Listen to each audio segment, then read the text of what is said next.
confidence is your best accessory. There is nothing else you need. The only thing you need to wear well is your confidence.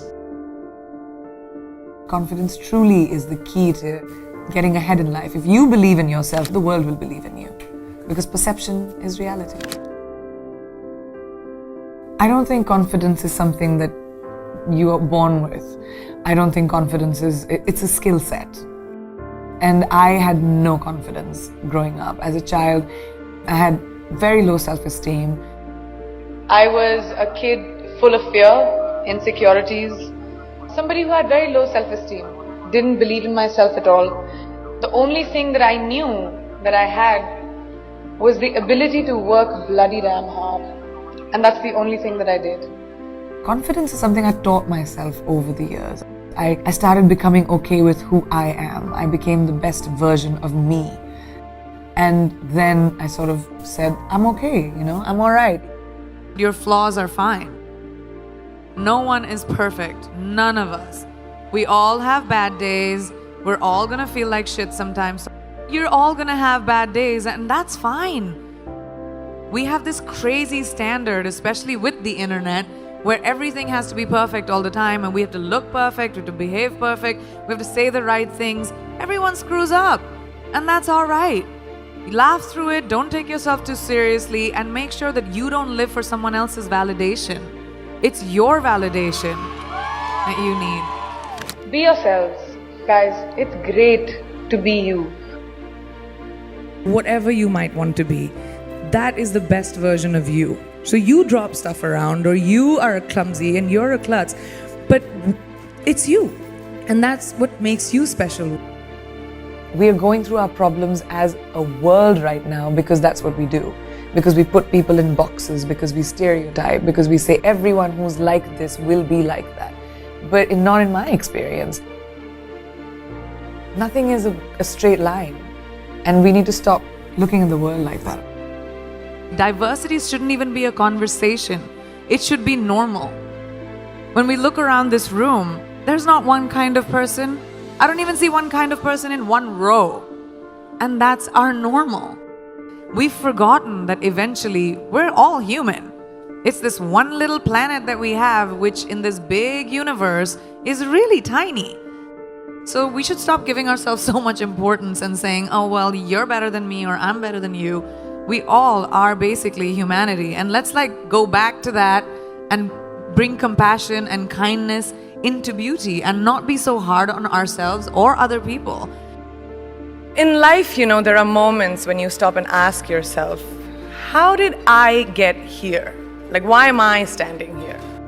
And I find myself going back to the beginning, back to my roots. I was born to incredible parents, amazing parents. Both my parents were very progressive in their mindsets, especially coming from a country at that time, which India was, which was a little bit like this, a woman's life sort of ends when she gets married. Because after that, you can think about progressive families will tell you, you can achieve whatever, but your milestone is to get married. My mother still says, she's like, you'll get married the day you find someone who will appreciate how hard you have worked to get where you are, who will appreciate the sacrifices you made, and that's the man you will get married to. And if you don't, doesn't matter. We're in the world of science, you can still have babies. And I was like, what kind of mom says that? But the idea was the philosophy behind it, that it didn't define me. And it's so important for us to be able to empower each other. In everyday life, we don't have to conquer the world. You don't have to be the only person who reaches space. You don't have to have crazy, wild ambitions. You just have to find your power and to say that, oh, I can do this too.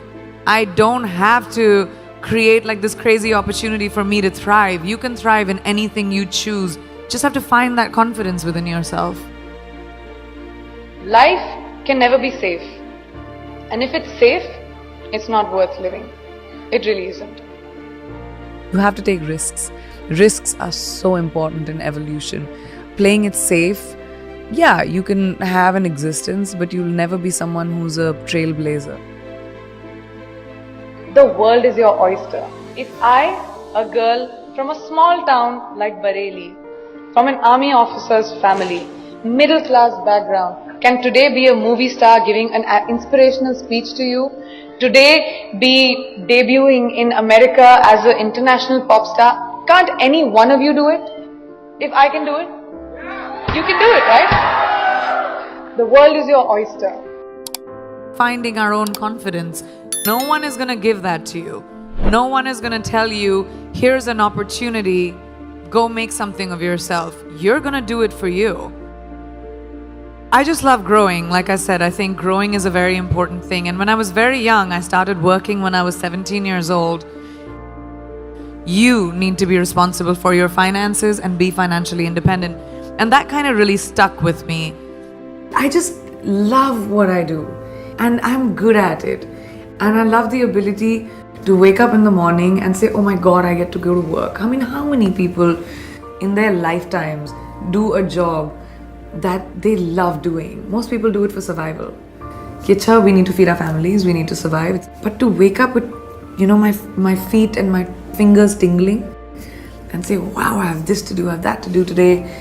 And it's an amazing feeling and I don't take it for granted. I'm a high achiever. I've always been a high achiever. I'm someone who is goal-oriented. I like challenges. I like growth. I like evolution. I like knowledge. So when you put all of those things combined, I have a lot more I want to do. I've had multiple things that haven't worked out in my life. I mean, I just don't talk about them. I'm not someone who rests on my failures. I believe that they are a natural part of life and failure will happen to every single person. And what you do after failure, that makes you the person that you will become. I've always said that I'm ambitious and that's my sense of purpose, is my drive, is my contribution to the arts. That's where I feel like I'll have most purpose. And that's just my quest is always that, to push the envelope. I don't really have regrets, but I have to say, I think my biggest achievement, I feel, is honestly the ability to get over my fears. I'm hugely emotional and I get affected by a lot of things, and I know I come across as this tough, sassy, witty thing, but I do think that is a big part of keeping myself protected and surviving. I've always had to do it for myself. There's not been anyone who's held a safety net for me in all the decisions that I've taken. So I think my biggest achievement is to trust my feet, to trust my legs, to trust my instinct and say, even if I fall, it's okay, it'll be my mistake. There's only one you, okay? Because there's no one like you. And I don't mean the superfluous, superficial parts. I'm talking about the core of you, who you are inside, your values, your beliefs, your flaws. And once you understand who really that person is, you would have taken the first step in finding your unique self. And that is the best version of you. Who am I really? Most often, we don't allow ourselves the ability to dream beyond our imagination. We don't allow ourselves to think about the future because we are afraid of change. We are afraid to move away from what is familiar. Either that, or sometimes, we are too rigid to let our dreams evolve. Just loosen up, shake it off a little bit. Change is the only constant thing in life, and you are never too old or never too experienced to learn something new. Believe that you have everything already as your Brahmastra in your will to be able to be and achieve your dreams. Be fearless. Funny thing, these opportunities, they don't come very often. They come far and few in between. But when they do we recognize them? Our job is to recognize them and make the most of them. I look back on all the things that I've done and I marvel at the opportunities that came my way. Yeah.